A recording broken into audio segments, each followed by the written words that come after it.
Welcome everyone to another exciting edition of Firebytes. Today's edition, we're going to be covering a new hardware release. So just to recap, I am Johan Blumhardt. I'm the sales engineer for the Northwest. Today's agenda, let's go ahead and kick things off. We have an important news announcement on Fireware OS 12.0. So if you aren't familiar with 12.0 or you want to get involved in the beta, which is actually going on right now, feel free to head over to our software.watchguard.com page and you can sign right up for that beta. We're going to go take a look at the end of life, end of sale review, and then we're going to have that exciting announcement on the we call it X70 or M370, 470, 570 product overview. We're going to look at that independent third-party Miracom test results. We're going to take a look at some sizing tools, examples, some supported transceivers. That's a popular question that we get is, what kind of SFP modules can we put in there?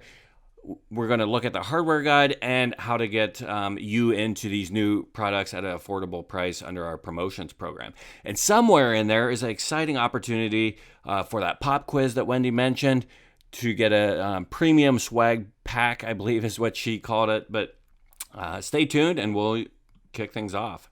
So kicking it off right away with a Fireware OS 12.0 announcement, just want to let you know, part of that best of breed strategy that we have at WatchGuard is looking at our security vendors, right? As you're probably aware, we don't do anything, everything in-house. If you look at, for instance, a BMW car, look at the stereo on there, it's going to be a Bose or a higher end stereo.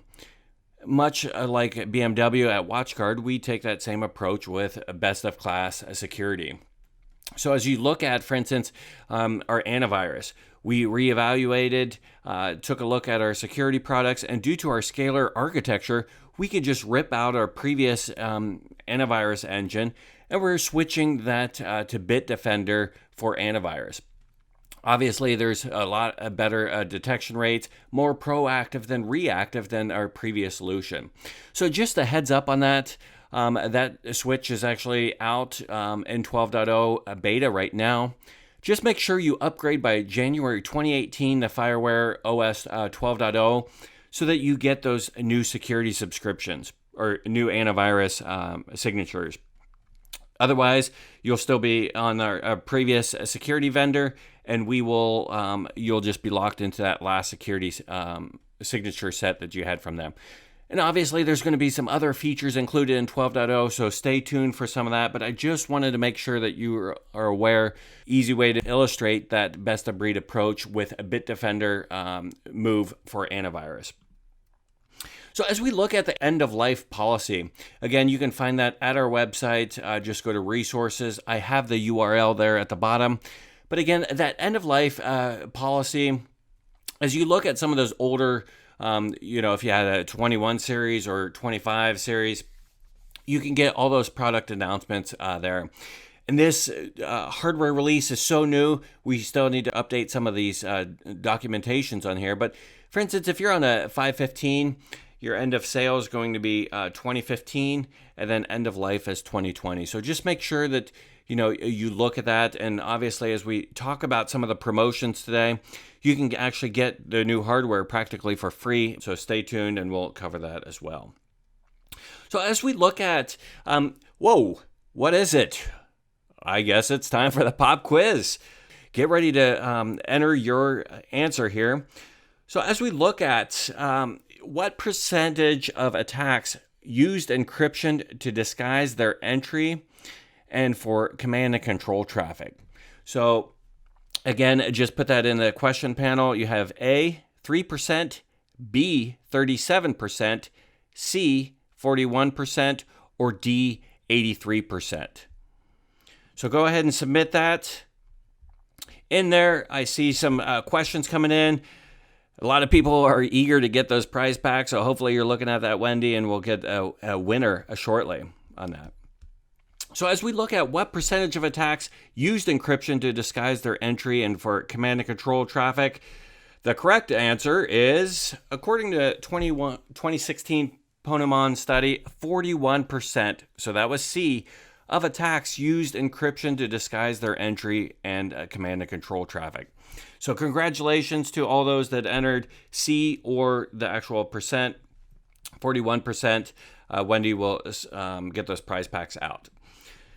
The interesting thing is NSS Labs forecasts that as adoption rates continue, 75% of traffic will be encrypted by 2019. So as we look at our firewalls, look at some of our older generation firewalls that are maybe struggling to keep up with doing that HTTPS inspection, obviously our new products are going to be focused on being able to handle that traffic effectively. The interesting thing that I came across when researching this is Google search engine optimization is actually giving higher priority to sites with HTTPS. And when you think about the security of that, no surprise there that more and more websites are trying to get listed on Google through their SEO, so they're actually using more HTTPS inspection. Now, if you're familiar or you've been following along with Firebytes, I did a session a couple months ago on how to inspect HTTPS traffic on WatchGuard by deploying that certificate through the group policy objects. We also released a handy little tool called the Certificate Portal, where you can direct people to that website to go ahead and download that certificate. Obviously, for security reasons, there is no certificate that you can actually just buy through, for instance, GoDaddy to do that certificate authority. Otherwise, it would be too easy for hackers to do man-in-the-middle attacks. So as we look at the new lineup, we have the M370, 470, 570, and 670 overview. Now we have a tremendous amount of increased performance, up to 94% faster than some of our competitors for that encrypted traffic. So the other exciting thing is that the 470, 570, and 670 have expansion slots. So that allows us to do 4 10 gig fiber modules if we needed to do extra 8 1 gig copper or 8 1 gig fiber modules as well from there. So if you're familiar with our current 4600, 5600 series, that's been extremely popular with our customers to be able to customize the box and get extended ports on there and customize it for their environment. Now, as we talk about network segmentation, hopefully more and more of you are introducing network segmentation so that you're not transmitting your public, let's say you have a public Wi-Fi access point traffic alongside of that server traffic, and that you're privatizing that traffic by doing network segmentation. And with all these port options, you can configure them as you could have an extra additional external ISP connections. You could have, dedicate a port to your guest Wi-Fi traffic. So quite a bit of flexibility with that. And these are all based on that Intel processor. And, I mentioned previously that we have the best of class or best of breed approach. And that really starts out with the foundation of our processor.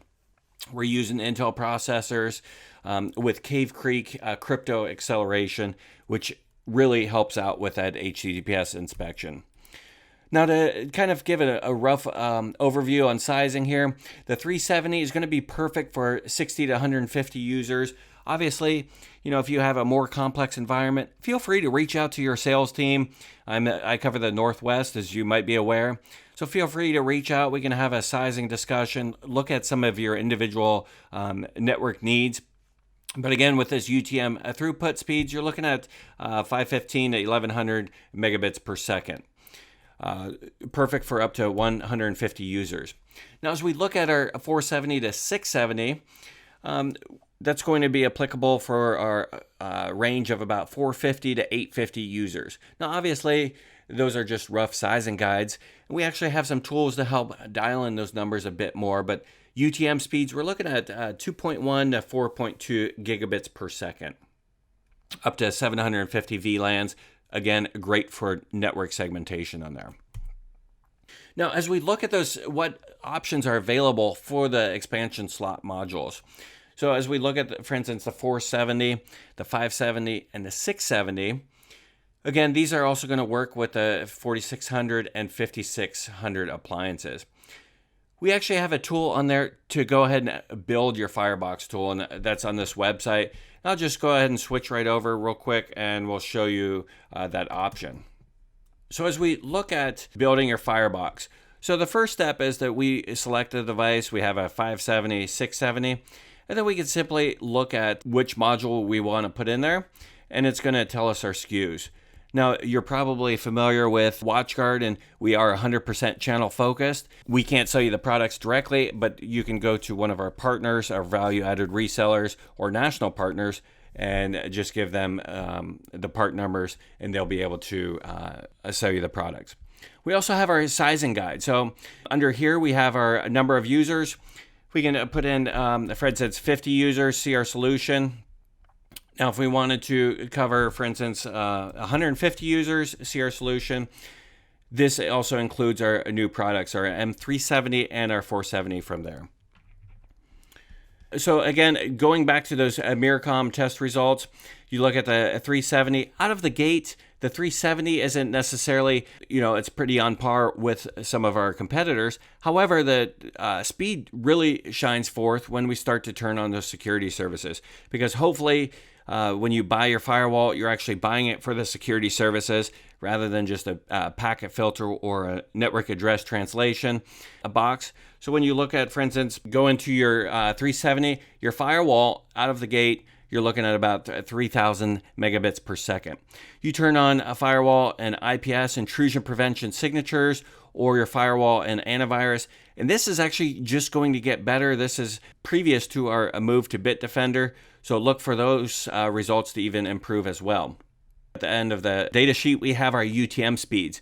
So as we look at with all security services turned on, you can see the disparity between WatchGuard, how it pulls ahead in relation to some of our competitors. And then we actually have our third-party firewall testing. And again, if you're looking for a tabletop appliance, you haven't checked out the T70 series, maybe you're just moving into the gig market, gig ISP speeds, the T70 is perfect for that. And then you have your M370. So again, you look at your throughput and you look at all services turned on, unified threat management, all those services, and that's at this, you can see the difference with WatchGuard pulling ahead. So looking at the hardware specs, for those of you that are more technically inclined, you can look at the storage, the RAM, and the processor that we have for all of those boxes. Not going to spend too much time on this, but that is available. I do want to cover some of the new items on the spec sheet. So for instance, as we look at the M370, we look at some of the new items on there. So some of the new ones, as you might have seen already, are the IMEX numbers. Now, the IMEX numbers are going to be internet mix, and it refers to more of a real-world number out there. So the industry standard has been using UDP packet, and that's where that firewall throughput is. Now, if you want a more real-world example, you would look at the IMEX numbers. The other thing is that as we look at, for instance, IPS numbers, we now have a fast and full scan. So a fast is going to only look at the first couple of packets on that traffic stream, first 20 packets or 30 kilobytes in each connection, whereas a full scan is going to look at that full traffic through there. We also have HTTPS with IPS. So as we're talking about that inspecting, deep packet inspection, no extra cost with WatchGuard, this is the speed that we can look to get out of our box. And then obviously our latest security product, TDR, Threat Detect and Response, which is a host-based ransomware application. We now have included license counts on there. So as you look at, for instance, host sensors included, you can cover 150 individual computers, laptops, servers with TDR. So regardless if they take their laptops off of the network with TDR Threat Sync, we still provide that same protection and stop that ransomware, Petya, WannaCry encryption process before it actually starts encrypting any of those files. Again, I covered some of that under our previous Firebytes, so make sure to check that out if you're interested in that as well. So the 470, 570, and 670 specs, you can see screaming throughput speeds across the board, 2.1, 3.5 under full UTM scans, and 4.2 as well for the 670. So again, feel free to check that out under our spec sheets. Now, as we look at what supported transceivers we have, so a lot of people want to know as they put in SFP modules in the fireboxes, maybe they have different needs to go up to long distance. We do have under our WatchGuard support knowledge base, there's an article on what supported transceivers we have. So you can buy that from WatchGuard, or you can look at those product numbers and buy them somewhere else as well. So as we look at some of the promotions available, you might be looking at the end of life for some of your products or end of support. So how can you get into some of these new boxes that we have? So we have a couple of programs that do end the end of September 30th. We have Red for Red Trade Up. It's basically like getting the box for free. And why renew that old hardware when you get the latest and greatest for a similar price? We also have a free high availability with competitive trade-in offers. So if you're looking at a HA solution, we do have a Firebytes covering that as well. So when you look at what that downtime represents for your organization, how you can get into that, we actually have a free high availability, it's for a penny. So you can buy your secondary box with 3 years of total security and get the secondary box for a penny. Just to recap those security subscriptions, you have your total security. So you have your support, your basic security, and then you have your total security, which includes APT blocker, which if you aren't familiar with is that sandboxing analysis. We're taking files as they come through, for instance, emails or web downloads. We're looking at them and we're looking at those 0-day threats, doing sandboxing analysis. Now, interesting thing, I don't want to give away too much, but with our latest TDR, we're actually providing that sandbox analysis as well through our TDR application. So again, a TDR sits on the desktop, and as a file comes in, let's say it makes it through the firewall. If we don't have any sort of knowledge of that file, maybe it's malicious, we're going to do a sandboxing analysis, and that's, again, covered through TDR. So we have data loss prevention. So again, as we look at our security services, there is no one single silver bullet that's going to stop ransomware out there or other malicious threats. However, if we take those security services and we layer them, that's going to provide our best approach to stopping those threats. So just to cover what some of these are, IPS is intrusion prevention signatures. So regardless if you have a Mac or a Windows, if you're using, for instance, Java or Flash, those software packages are riddled with security vulnerabilities, especially if you're not keeping up to date on them. And I've talked to a number of people, and unfortunately, some of them say, well, my security strategy is that updates are up to the users. And unfortunately, in that case, users aren't updating. Either they don't have admin privileges, which is more recommended from a security strategy, or it's an inconvenience and they don't want to update. So IPS is going to provide those signatures, Heartbleed, Petya, WannaCry, some of those command and control traffic streams are able to be stopped with IPS as well. And then we have app control. So in the olden days, we said, let's stop bandwidth intensive applications such as YouTube. But now we could say, let's go ahead and just limit that through. There's also, for instance, some command and control traffic that we're able to stop through application control as well. A web blocker that's using WebSense, which was bought out by ForcePoint and Raytheon. But that's going to address adult websites, also malicious command and control traffic centers as well. We're going to stop that. Spam blocker obviously is protecting if we have an on-prem email server. We're stopping those phishing attempts and other malicious files from coming in that way. Antivirus, reputation-enabled defense. I think this is one of the cards on our security stack that doesn't necessarily get as much attention as it should. And this is actually saving about 25 to 35% of your bandwidth. If you're familiar with airports and they have that TSA pre-check, it's quite similar to that, where we automatically pre-screen any threats as they come through or any objects, and we either give it a fast pass or fast deny to be able to block those threats. And again, there's more going on behind the scenes on it. A customer in Alaska, looking at ESPN.com, his Firebox is actually scanning all those objects, and it reports back to the cloud. So it's a cloud-based reputation authority service. And as we look at that security stack, again, from IPS all the way down to TDR, being able to provide 100% holistic protection for your networks. So as we look at the full lineup, this is a great way to increase your value. we have a lot of customers or partners that have a variety of these boxes, from T10s maybe all the way on up to 5600s. And as we look at the management of them, we have centralized management. We also have the same management across the board, regardless if it's a T10 or a 5600. It's the same interface, so you can have your technicians or your users train up on your T10 and be able to manage all those products across the boards with basically just the speeds and feeds changing. We also have Firebox V. We're also in the cloud. We have it's a very exciting time at WatchGuard with some of our new products. And then obviously we have our Wi-Fi solutions as well. So with that, I wanted to say thank you so much for your time.